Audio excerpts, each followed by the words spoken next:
Las cárceles de un país son el reflejo de una sociedad. Pues las mujeres socialmente somos desechables, que todos nacemos con un pie dentro de la cárcel. Yo no sé si voy a gritar, si le voy a querer pegar. Las cárceles son para las personas que son pobres. La parte más compleja es cuando salen. La cárcel vende.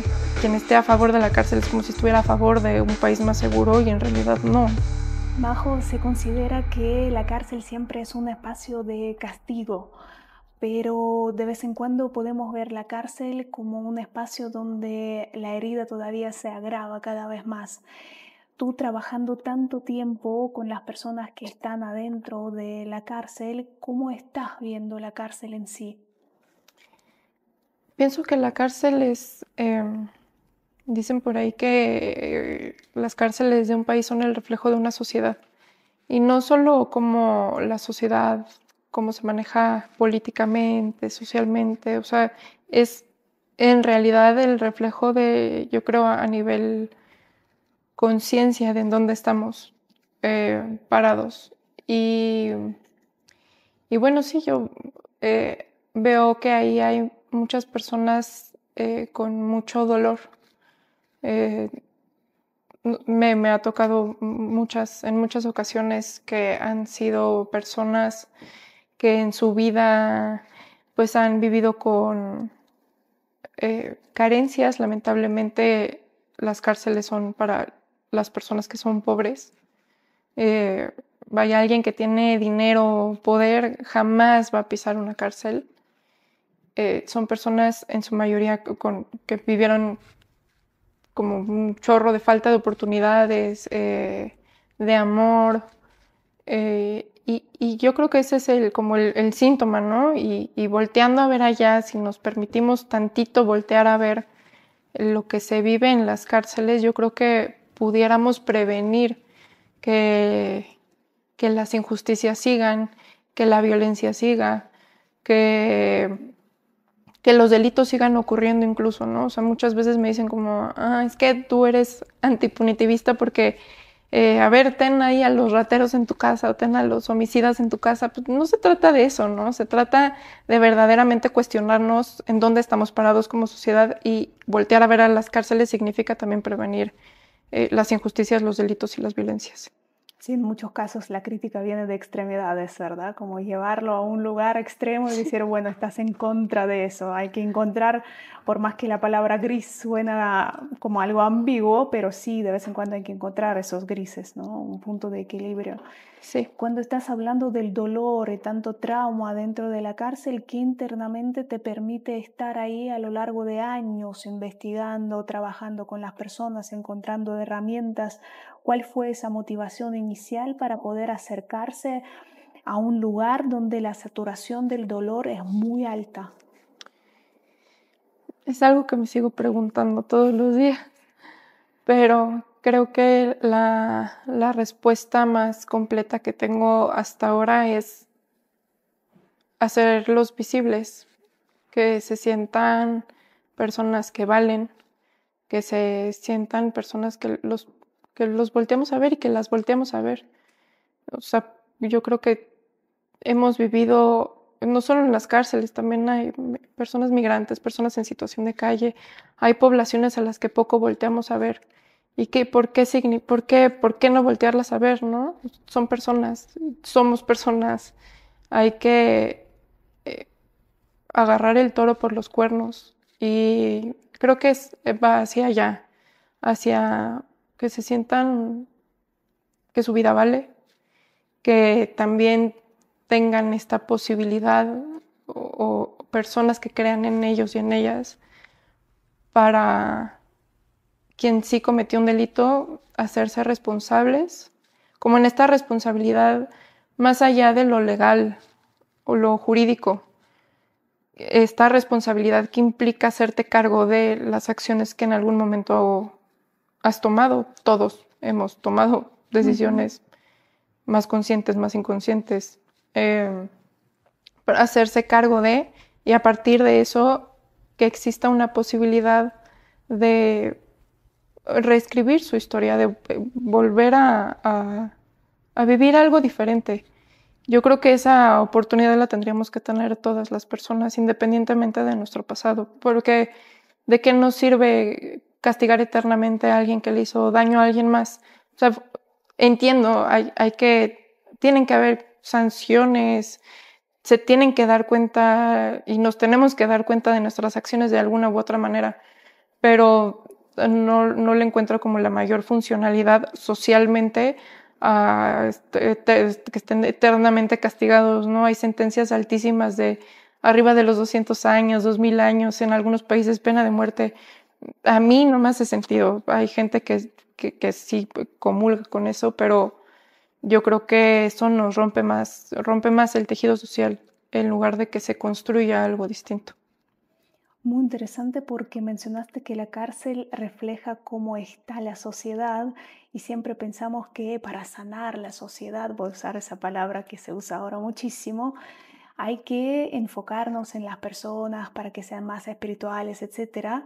Y si podemos suponer que vayamos a las cárceles y vamos a trabajar ahí y literalmente quizás en los lugares de mucha vulnerabilidad, vamos a insertar algunos cambios que literalmente pueden permitir ese tejido social que sea mucho más coherente, mucho más unido. Y sientes que nuestra sociedad está dispuesta a esa compasión, porque cuando las personas salen de la cárcel, la tasa, por ejemplo, de las personas que reinciden en la cárcel es 1 persona por 3, o en los Estados Unidos es más de 70%. En los países escandinavos es 20%. Entonces, ¿cómo sientes? ¿Es porque ellos no tienen ninguna capacidad de integrarse y no les dan ninguna herramienta dentro de la cárcel? ¿O es la sociedad en sí que no está dispuesta justamente a la compasión, a poder integrar y absorber a las personas? Yo creo que es una historia de toda su vida y que es algo que se repite.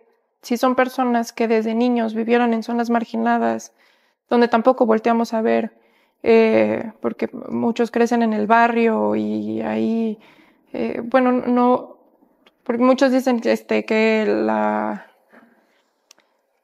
como que se criminaliza la pobreza y en realidad hay delitos en todos los estratos sociales.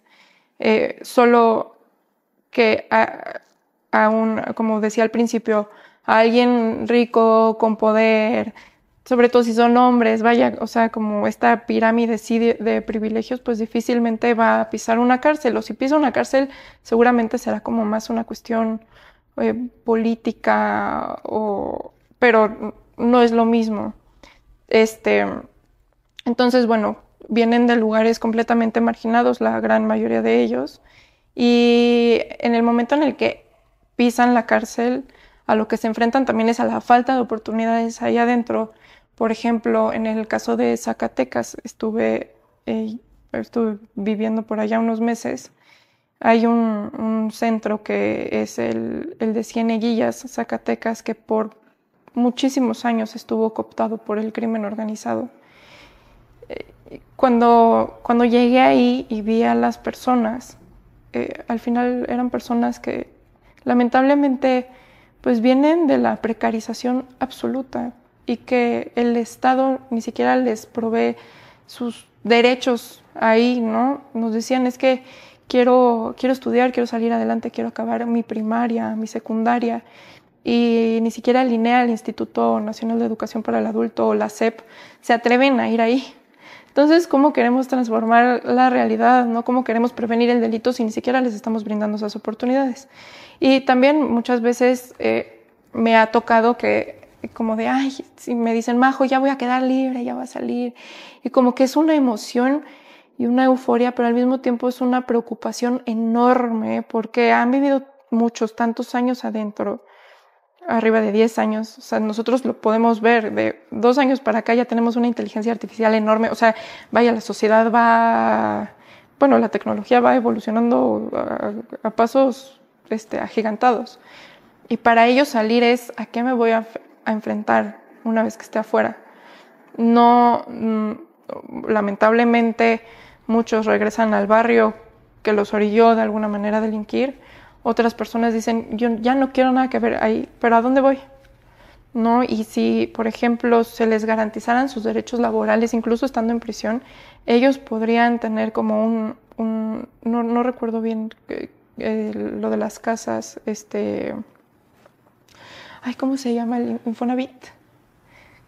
Bueno, que tú como trabajador puedes tener tu pensión, tu guardadito, tu todo.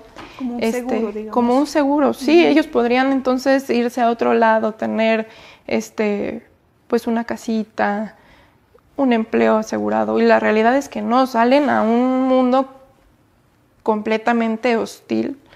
Las personas que salen en muchas ocasiones también, el sistema los hace, si salen bajo una cosa que son las preliberaciones, que cada semana tienen que ir al centro a afirmar que sí están yendo a trabajar, que ahí están, pero eso los limita mucho porque muchas veces, o sea, vivían del otro lado de la ciudad, no tienen dinero, no tienen identificación oficial porque siguen bajo pues siguen cumpliendo su delito bajo este beneficio que son las preliberaciones.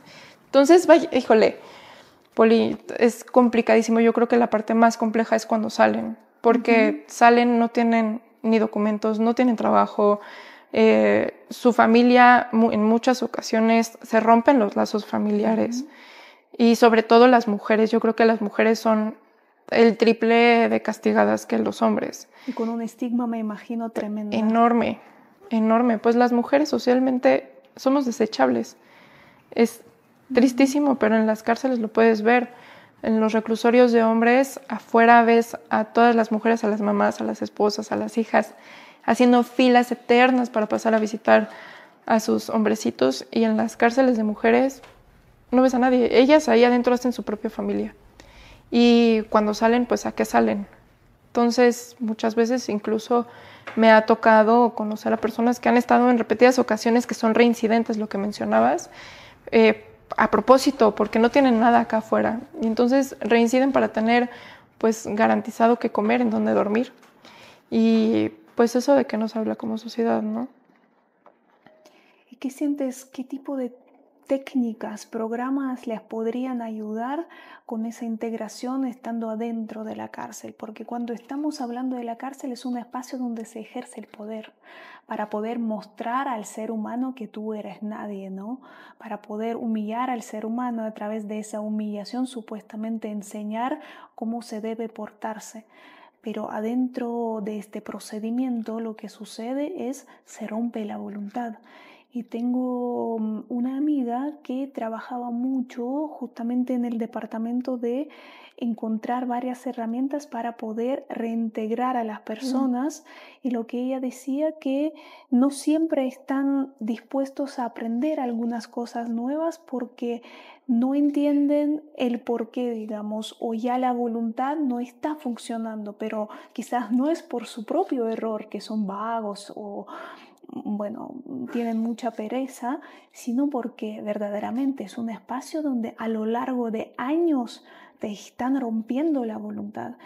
¿Cuál sería también la técnica, el mecanismo para poder enseñar algo en ese espacio sin romper la voluntad, para tenerla, para después poder hacer enseñanza o algún proceso de reintegración?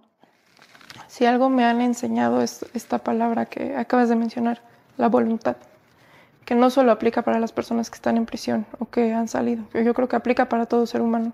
Si no tienes voluntad y si no hay una suma de voluntades también por parte de las autoridades, es muy difícil que se pueda lograr algo, ¿no? Y es como justo esta suma de voluntades de las autoridades, de los servidores públicos, de los directores de las cárceles, de las mismas personas privadas de la libertad, que también eso me lo enseñaron ellos, porque antes de más chavita estaba yo duro y dale con que pues realmente quería brindar brindar oportunidades a las personas en prisión y sobre todo a las que acaban de salir, y ellos me enseñaron eso, que si no hay voluntad, así les pongas de verdad todas las herramientas aquí, pero nadie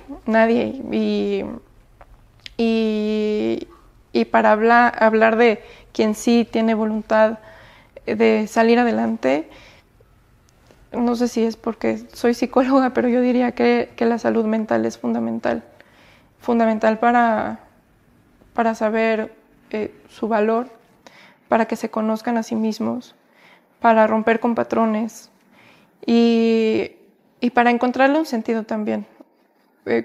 Nosotras empezamos yendo a cárceles y a mí me gusta mucho Viktor Frankl.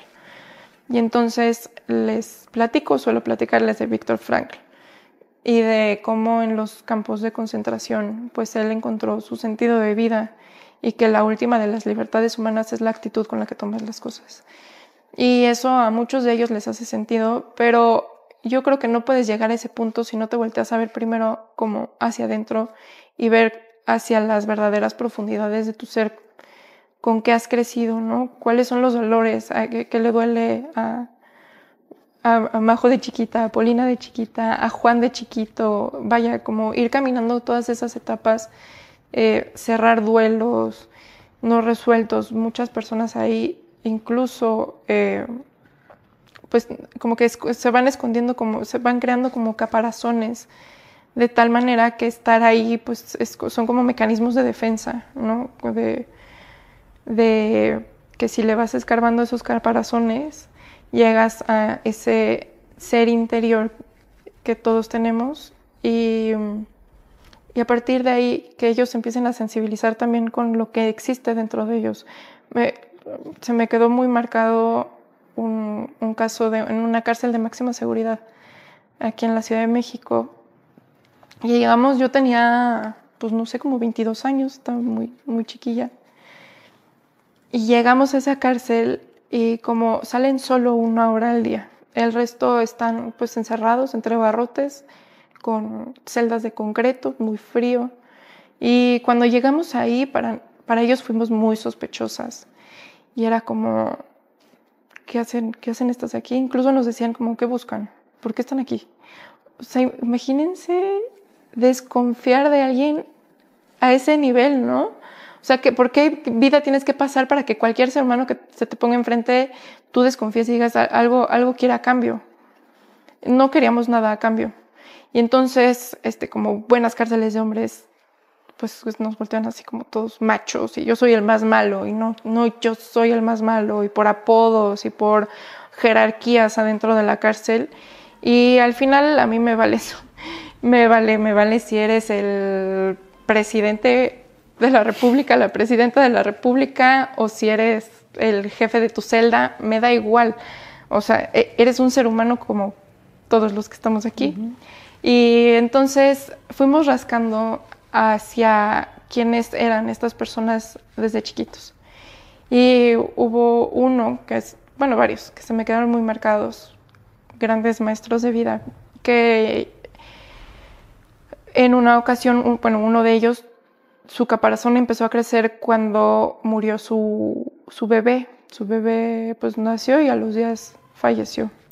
Y en ese momento como que él en mecanismo de defensa y también porque a los hombres como que se les ha enseñado mucho a ser el más fuerte y no llores y tienes que ver por tu familia, como que ahí se empezó a crecer como ese caparazón y él empezó a delinquir. Pero la raíz fue la muerte de su bebé. Entonces llegar ahí y él me decía y lloraba y es que como ver ese antes de yo soy el más macho y a mí nadie me va a hacer ni reír ni llorar ni absolutamente nada. Ninguna emoción.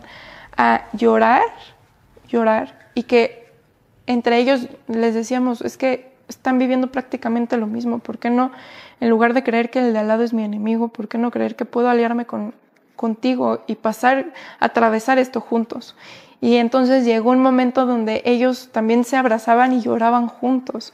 Y creo en eso, elijo creer en que es posible. Si se logra en una cárcel, ¿por qué no se va a lograr en otros espacios? En algún momento, fuera de las cámaras, contaste de tu propia historia respecto a tu abuelo que fue secuestrado por un cártel y después en algún momento tuviste chance a ver a esa persona en la cárcel, a la mujer que encabezaba este cartel. ¿Qué tipo de emociones sentiste? Porque cuando estamos hablando de la compasión, obviamente no queremos usar esa emoción como un concepto de color rosa, sino que verdaderamente puedes ejercer esa compasión verdadera en los contextos tan complejos, como ejercer empatía hacia una persona que verdaderamente lastimó a tu linaje, a tu familia. ¿Qué experimentaste? Pues es todo un tema porque cuando lo secuestran, recuerdo que vi en la televisión salió el grupo delictivo y eran pues muy jóvenes en ese momento. Y a mí eso me llamó mucho la atención. Eran muchos chavitos y una mujer. Y eso me llamó muchísimo la atención. Y yo decía, ¿por qué? ¿Por qué? ¿Por qué? ¿No? O sea, sí, solo por qué. Yo buscaba mucho los porqués. ¿Y por qué? ¿Qué los llevó a hacer esto? No me entraba en la cabeza por qué pues joder la vida tantos años haciéndole daño a alguien más. Yo creo que en ese momento pues sí son preguntas que me hacía mucho desde mi también inconsciencia. Pasaron los años y fue cuando yo empiezo a visitar cárceles no sé cuántos años pasaron, no sé si 8 o 10 años, no sé, no, como 8, no, de que sucede el delito a que me la encuentro adentro de la cárcel, porque yo visitaba mucho esa cárcel y siempre decía, ¿qué haría si me la encontrara? Yo no sé si voy a gritar, si le voy a querer pegar, si voy a querer hablar con ella encontrando respuestas. Y cuando la vi, esa imagen yo creo que me la llevó a mi nicho de muerte porque fue como súper impactante verla a ella y verla con 2 niños adentro de la cárcel. Y ahí dije, es que esto se vuelve a repetir, ¿no? O sea, ella, pues bueno, cumpliendo una sentencia de por vida, pero los niños, ¿qué? Están creciendo dentro de una cárcel, normalizando la violencia. No sé con quién vayan a vivir, no sé ahorita que sea de ellos, ¿no? Pero vaya, como que fue eso como de a dónde nos está llevando todo esto, ¿no? O sea, como ver verdaderamente la descomposición desde que no sé cuáles fueron sus contextos, sus historias de vida, que yo creo que mucho es eso, mucho es que como sociedad no nos hemos aprendido a escuchar y a reconocer en el otro. Y fue eso, fue de alguna manera reconocerme y reconocer mi lucha enfrente de ella, pero ella como, híjole, como aglutinando pues todo lo que vivió mi familia y lo que viví yo, pero al final los niños qué, entonces, híjole, fue una escena muy dura, pero yo creo que va hacia allá, va hacia aprender a reconocernos, ¿no? Porque pues es bien fácil y no mandar como solo a las personas a la cárcel y como que ahí ya perdemos de vista qué es lo que está sucediendo. Es como, sí, ya se hizo justicia, pero no estamos volteando a ver verdaderamente qué es de las familias de estas personas. Entonces, vaya, yo me pega, o sea, te puedo decir que me pega el tema de las familias, pues de los victimarios, ¿no? O sea, incluso del mismo grupo delictivo. Como yo creo que se vuelve a romper todo. Y vaya, me ha pasado, he sido víctima de más delitos, yo creo que pues la gran mayoría en este país. Y es eso, no le encuentro una solución a la cárcel. No se la encuentro a mí no me hace sentido, ni desde víctima, ni desde mi activismo. Yo creo que pues hay que aprender a reconocernos. Y es un ejercicio que, o sea, cada vez que me pongo esa imagen en mi mente, pues es como una cuestión ahí que no sabría ahorita cómo encontrar esa respuesta. Tampoco sé si compasión es lo que siento, pero sí reconozco al ser humano que está de enfrente de mí. Y creo que es como el primer pasito hacia la compasión. Sí, estas dos orillas, la del daño y la del perdón, parecen muy alejados. ¿Sería que exista un espacio donde se puede encontrar esa mediación o quizás alguna institución o la misma cárcel puede ser ese espacio donde se pueden encontrarse y quizás desde ahí sale una sanación más profunda de la sociedad o crees que es imposible?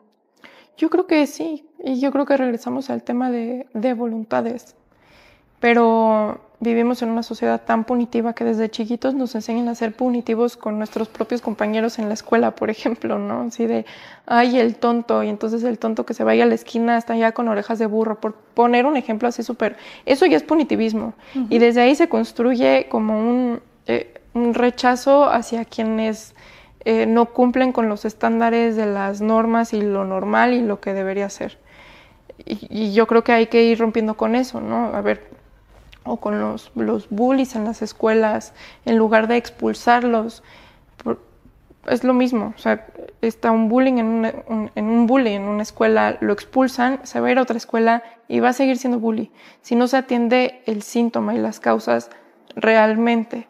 Entonces, en las cárceles es igual, ¿no? O sea, igual hay muchos que van como de cárcel en cárcel, en cárcel, en cárcel, y ya hasta que llegan a la más de máxima seguridad, pero que se solucionó algo realmente ahí, o sea, los datos no apuntan a que realmente se esté disminuyendo la delincuencia ni la violencia, metiendo a cada vez más personas a la cárcel. Al contrario, de 8 años para acá ha ido aumentando el catálogo de delitos y las personas que están adentro de prisión, y pues no por eso realmente han ido bajando los delitos. Y hay de delitos a delitos también, ¿no? No es lo mismo que te roben un celular en el metro, que me tocó conocer el otro día a una persona que estuvo 15 años por robar un celular, a desaparecer a alguien, ¿no? O sea, yo creo que son y coexisten en los mismos espacios.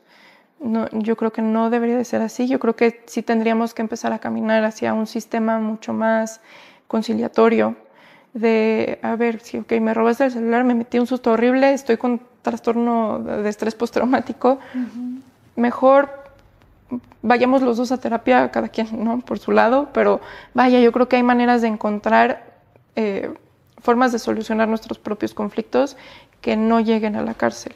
Y eso nos haría crecer como sociedad. Yo creo que, porque si nada más estamos mandando a las personas a la cárcel, ¿qué estamos construyendo desde ahí? Hay mucha seguridad encima de las jerarquías. Cuando estás arriba, te sientes muy seguro y mucha gente busca justamente esa seguridad expulsando a los demás. Claro, y sin la conciencia de que todos nacemos con un pie adentro de la cárcel. Qué fuerte eso, es verdad. No, y a ver, hay una cosa que se llama la prisión preventiva, y hay una que es la prisión preventiva oficiosa, que si tú eres sospechosa de haber cometido un delito, les da igual, si nada más por el simple hecho de que se sospeche de ti, te vas a la cárcel y ahí pasas todo tu proceso, en lo que dicen si eres culpable o no. Eso es violatorio a la presunción de inocencia.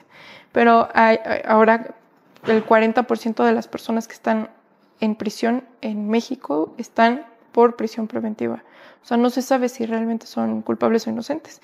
Por eso todos nacemos con un pie adentro de la cárcel. O sea, si ahorita, no sé, salgo a la calle, toco madera, pero salgo a la calle y un policía anda, no, pues que una mujer me vino a robar y de repente yo soy la primera mujer que ven ahí en la calle y que tú le robaste, no sé, por poner un ejemplo, ¿no? Pues órale, vas para adentro, que tú acabas de matar a quien sea, que pues vas para adentro y ahí te investigamos.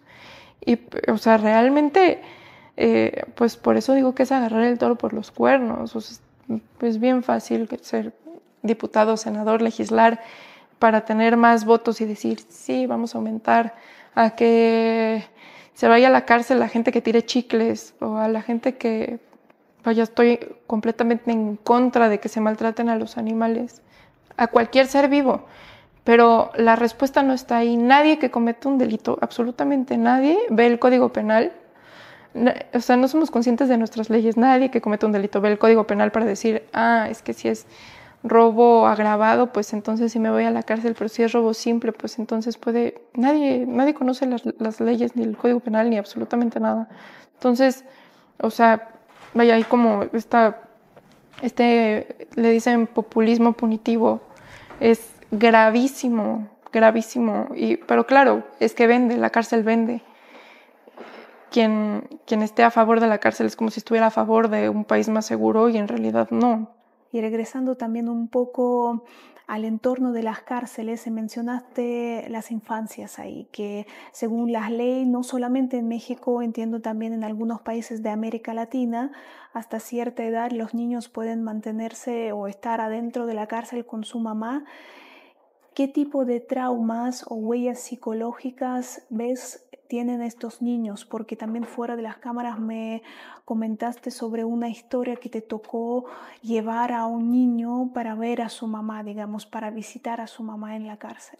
Sí, son unas realidades bien duras. Pues es que los niños y las niñas, ¿qué, no? O sea, no tendrían por qué ya estar viviendo cosas tan duras y tan normalizadas desde tan chiquitos. Sí, me tocó conocer a una niña. En ese entonces, ahora ya está legislado a que se quedan de los 0 a los 3 años, siempre y cuando las mamás se hayan embarazado en prisión. Si las detienen embarazadas y tienen a su bebé estando adentro, se pueden quedar al bebé. Pero si acaban de tener un bebé y al día siguiente delinquen, el bebé se queda con cuidadores o en el LIF y ellas pues para adentro. Eso pues ahí ya rompes los primeros años de vida que son claves para un niño, pero también creo que pues, está esta cosa, pues es bien difícil porque son los primeros 3 años son fundamentales para el desarrollo de los bebés, de los niños y niñas, pero a qué entornos también están expuestos, ¿no? Adentro de la cárcel. En ese momento estaba hasta los 6 años y no estaba regularizado en todo el país. Habían casos, por ejemplo, en Guerrero, de 2 adolescentes de 12 y 14 años viviendo con sus mamás adentro de la cárcel. Y a lo que se exponían era, por ejemplo, también que pasan las visitas conyugales, o sea, ven a los papás teniendo relaciones porque no se le pueden despegar a las mamás en ningún momento. Y bueno, en ese caso, en ese entonces, conocí a esta niña, su mamá, una mujer migrante, y pues ella creció en la cárcel, nunca salió a absolutamente nada. Y fue pues casi de guamazo que le quitan a la niña, se va a una casa hogar. Pero me tocó estar en eso, fueron como 2 meses clave en la vida de ella, de la niña, y claro, de su mamá también. Pero pues tú imagínate crecer en un lugar donde pues esas mujeres son tus tías porque ahí van haciendo como su propia familia por el abandono de las mujeres en prisión, donde son tus tías, es el entorno conocido y de repente te quitan eso y te mandan a quién sabe dónde y salen a las calles, nunca han visto una calle, un coche, un animal, vaya, o sea, se enfrentan desde bien chiquitas a ese golpe y me tocó ver cómo la niña literalmente se desgarraba del dolor de alejarse de su mamá. Y cuando la llevábamos a visitar, era cada mes, bueno, como si estuviera en su casa nuevamente, ¿no? Y cuando la quitábamos nuevamente, porque era visita de unas horas nada más, cuando nos la llevábamos, pues era otra vez, y se volvía a desgarrar, y entonces es como estar abriendo una herida y abriéndola y abriéndola y abriéndola. Y a mí eso se me hace desgarrador, o sea, el tema de las niñas y los niños en prisión se me hace, híjole, demasiado duro. Y también me tocó ver que les preguntabas a los niños, ¿no? Pues tú qué quieres ser de grande? Bombero. A ver, ¿y tú qué quieres ser de grande? Enfermero. Habían unos que nos decían carterista, secuestrador, porque es lo que conocen. ¿Conoces algún proyecto o alguna ONG que se dedica a la salud mental de los niños en esa situación vulnerable? Sí, sí, hay una que se llama Reinserta y ellos, bueno, ellas y ellos principalmente llevan el tema de la niñez en prisión. Ojalá que ellos tengan muchos recursos para poder hacer su labor de una forma más y más, digamos, amplia para poder atender, porque obviamente en la infancia lo que hablamos anteriormente, ¿no? Tenemos mucha esperanza y no es para quitar la responsabilidad de nosotros sino que obviamente qué mentalidad estamos sembrando, ¿no? ¿Cómo va a ser este mundo? ¿Qué va a hacer este bebé que verdaderamente quiere regresar a la cárcel? Entonces en su psique está eso, como, ¿qué hago para poder regresar ahí, no? Claro, claro. Y que desde chiquitos, por ejemplo, es que se normalizan tantas cosas y es lo difícil. Cuando ya hay una conducta muy normalizada, hacerla consciente es bien difícil. Por ejemplo, le di taller hace muchos años a un hombre en prisión y al salir intentamos acompañarlo, brindarle oportunidades, vaya con sus documentos a encontrar un trabajo, terapia psicológica. Y recuerdo una vez que subió a su estado de WhatsApp unas fotos con armas largas y haciéndose el muy así, mira yo quién soy. No, Paulina, me ves ahorita toda así como lucecita, pero me lo agarré así como mamá de la chancla, así mamá mexicana, ¿qué estás haciendo? Pero para él es algo completamente normal, porque en eso creció y él me decía, ¿qué hice? Yo, ¿cómo que qué hiciste? ¿Qué hice? Yo, no, ¿cómo? Y eso, vaya, fue un aprendizaje para mí, porque para mí era muy evidente, pues, o sea, desde agarrar un arma, ¿no? Y ya todavía como presumir que estás agarrando un arma. Entonces, con él incluso, pues, han pasado años y él sigue normalizando un chorro de violencias. Es que, Majo, quiero salir adelante y no encuentro cómo. Y vaya, pues es una cosa bien difícil porque son desde chiquitos lo que viven y entonces quita eso, o sea, quita eso de raíz. Algún día te lo presentaré. Hay otro caso de un gran maestro de vida, yo creo, o sea, de verdad, maestro de vida. A él lo conocí en prisión, en esta de máxima seguridad. Y él me contó su historia. Él desde chiquito, 8 años, vivía mucha violencia en su casa y entonces prefiere salirse a vivir en la calle. Y ahí lo agarran unos jóvenes y adolescentes que se dedicaban al robo. Y como él estaba chiquito y flaquito, pues cabía en todas partes y pues vaya, empezó a construir su vida delictiva desde bien chiquito. Se dedicaba al tema de robo. Y conforme fue creciendo estuvo en varias entonces correccionales, que son estas cárceles para adolescentes. Y entraba y salía hasta que pues ya fue adulto. Y ya las sentencias pues de adultos son de más años. Y él se empezó a ganar su lugar adentro de las cárceles. Para él, en estas jerarquías que existen, él era pues uno de los jefecitos. Y se portaba muy mal, muy mal. Y lo fueron quitando de una cárcel a otra y a otra y a otra, pero pues al final era el mismo y hacía lo mismo. Y hasta que un día tuvo un problema muy grave con otro interno y en ese entonces pues lo meten a unas celdas de castigo. Y él narra que incluso lo soldaron, o sea, él no sabía si era de día, si era de noche, pues apenas si le pasaban comida, pero se llevaba muy bien con una criminóloga de ese centro penitenciario. Y la criminóloga cuando le pasó su comida, le pasó también un libro y le pasó una linterna para que él pudiera leer. Y le pasó el libro de Crimen y Castigo de Dostoyevsky. Y ahí fue cuando él le empieza a agarrar amor a la lectura. Termina el libro y él dice que cuando lo cierra, dice, yo ya no quiero ser más esta persona, a partir de hoy soy alguien distinto. En algún momento mencionaste también el proyecto que estaban haciendo adentro de una cárcel o de las cárceles, eso no recuerdo, de restaurar biblioteca porque el espacio era completamente vacío.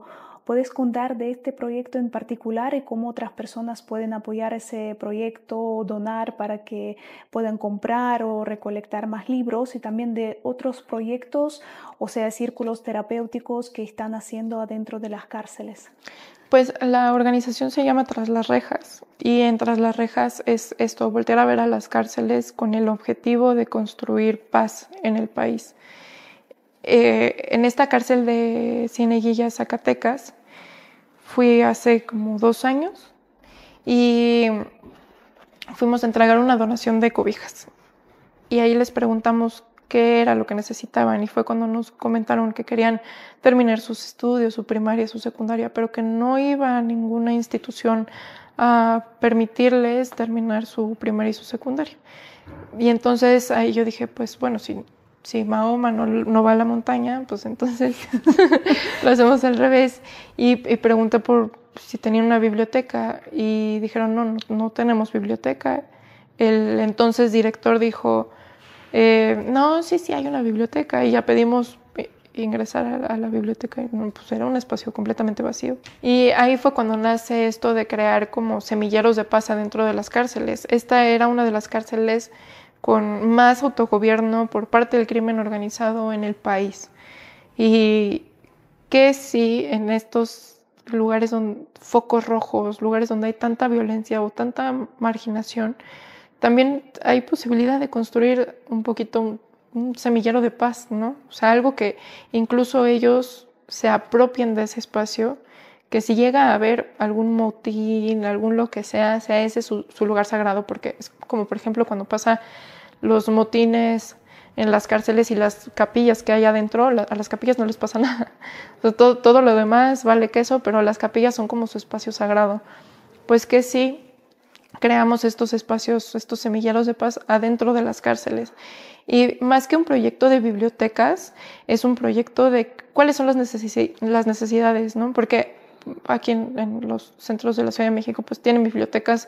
Posiblemente aquí hacer una biblioteca no sirva de mucho, ¿no? Pero ¿qué necesidades hay? Y para entender las necesidades es necesario escuchar a las personas. Y entonces, más bien, eso, invitar a construir una sociedad distinta y a escuchar qué es lo que se necesita. Por ejemplo, en otras cárceles hace más falta el tema cultural, de actividades culturales, en otras el tema del deporte, y el tema laboral es un tema importantísimo, porque hay personas que ganan mucho menos del salario mínimo en las cárceles, o sea, mucho menos, te estoy diciendo, 500 pesos al mes. ¿A quién vas a poder alimentar con 500? Ni a ti, pues, ¿no? Y eso es lo que ganan. Entonces hay que voltear a ver, y hay que preguntar y estar abiertos a transformar, a poner de nosotros un poquito. Tenemos ese proyecto de pues estar recorriendo distintos centros penitenciarios. Estuvimos apoyando, ahora que fue el huracán Otis, hace igual como un par de años, al penal de Acapulco. Estuvimos llevando, junto con la Comisión Nacional de Derechos Humanos, estuvimos llevando pues de todo lo que justo que se necesita, ¿no? Porque muchas personas empezaron a donar como pues agua, comida, y sin preguntar, a ver, ¿necesitas chance una sierra eléctrica para cortar el árbol que te tumbó algo? ¿No? Y pues eso, empezamos desde ahí a escuchar, y pues es que estén pendientes en nuestras redes sociales. Estamos como Tras las Rejas, y ahí pues estamos subiendo todas las actividades que estamos teniendo. Ahorita libros ya tenemos muchos. De hecho, estamos buscando más cárceles donde nos puedan recibir libros, porque nos llegaron como 20,000 libros. Y pues bueno, empezar por ahí. Y también estamos impulsando programas de investigación para políticas públicas, porque realmente no se conoce si lo que estamos haciendo en las cárceles está funcionando o no está funcionando. O sea, sí hay una cifra de cuántas personas hay reincidentes, pero es una cifra un poco opaca, porque también los niveles de impunidad en el país son de arriba del 95%. Entonces, realmente no sabemos si la gente se está reinsertando o no. Y pues bueno, hacia allá estamos encaminando, hacia el tema laboral, de espacios de paz y de investigación. Mientras te estoy escuchando, y son un par de horitas, se me hace la piel chinita y literalmente me impacta.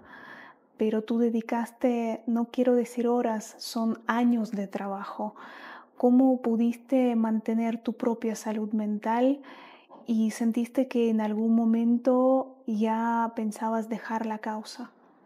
Varias veces he pensado en ya dejar la causa, porque han habido realidades que me han dolido, y muchas veces me duele, muchas. Casi cada vez que visito una cárcel me duele la realidad.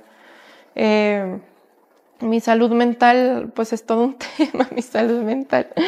Pero como he aprendido es también a marcar límites, porque muchas veces me involucro de más en el sentido como meramente emocional, de que me pegan las historias y que quiero cambiar eso, pero muchas veces he aprendido a decir como esto no me toca si la persona no tiene la voluntad de. Y entonces ir marcando esas líneas pues es fundamental en ese sentido. En otros pues me ha tocado también escuchar historias de muchísimas injusticias. Hay un centro federal que de mujeres, el único federal que hay de mujeres en Morelos, y fui hace, ¿qué serán? Como 8 años, no recuerdo bien. Y ahí me tocó la historia de una mujer que les llevamos una actividad de duelo para que soltaran y que una vez soltando puedan encaminarse a este sentido de vida. Y cuando les llevamos la actividad, ella escribió lo que le había sucedido y se acercó a mí titubeando con los ojos llorosos. Y me dijo, ¿te puedo contar mi historia? Y le dije que sí, y me empezó a decir que justo en el sexenio de Calderón, cuando empieza toda esta ola de violencia por la guerra contra el narco, pues su esposo no sé a qué se dedicaba, eso no me quedó claro. El chiste es que ella vivía en el norte del país y la mandan a Guerrero, a Acapulco. Su esposo le dice, vete con la niña y vete y escóndanse aquí, nadie las va a ver. Se va con su hija a esconder a esa casa y pues llegaron el grupo contrario y las agarran, las secuestran. Era una niña de 12 años, las violan a una enfrente de la otra y a la hija la empiezan a descuartizar enfrente de la mamá. Y cuando me contó eso, se soltó en lágrimas y me dijo, ahora escucho todas las noches a mi hija pedirme ayuda y no sabes la impotencia de no poder haber hecho nada. Híjole, y ahí yo creo que es de las historias que más me ha pegado, porque fue como verlo completamente roto, ¿no? O sea, desde quiénes eran los que estaban cometiendo ese delito y ella con su hija, vaya, o sea, del esposo no tengo la menor idea que fue de él, pero se rompió todo ahí, todo. Y ella ahora está en una cárcel y va a pasar el resto de su vida ahí. Pero vive con eso. Ahí me costó meses de terapia, como decir, ok, María José, esto no es tuyo, esto es de ella. Estás haciendo algo para que las cosas cambien. Pero vaya, en ese momento me costó muchísimo, muchísimo. Y yo creo que es de las historias más feas y más tristes y más desgarradoras que he escuchado en prisión. Entonces, pues muchas veces es, sí, escuchar cosas bien densas, pero también aprender a decir, no es mío. Y algo estamos haciendo para que esto cambie. Eso de alguna manera también me ha acercado como a la parte más espiritual, porque yo creo que la salud mental en algún punto, te lo dice una psicóloga, se queda un poquito corta a mi manera de ver la vida. Y vaya, me ha acercado como más a entender el cosmos, el universo y como un poquito también encontrando respuestas y un poquito de fe, porque si veo el mundo así, vaya, me deshace. Y eso como que han habido momentos así que me han hecho como, híjole, aléjate un poquito, da 3 pasos atrás, toma aire y a seguirle, ¿no? Porque también creo que una vez que vueltas a ver, ya no te puedes hacer guaje. O sea, si ya viste el dolor que hay, ¿con qué pantalones te das la vuelta y ves a otro lado, no? Yo creo que nos corresponde ser una sociedad más responsable y más corresponsable de nuestros conflictos, de nuestros dolores y de esa manera empezar a encontrar soluciones y aprendernos a abrazar en esos dolores también. Y una de las últimas preguntas, ¿qué le dirías a las personas o qué recomendarías a las personas a quienes les duele el mundo?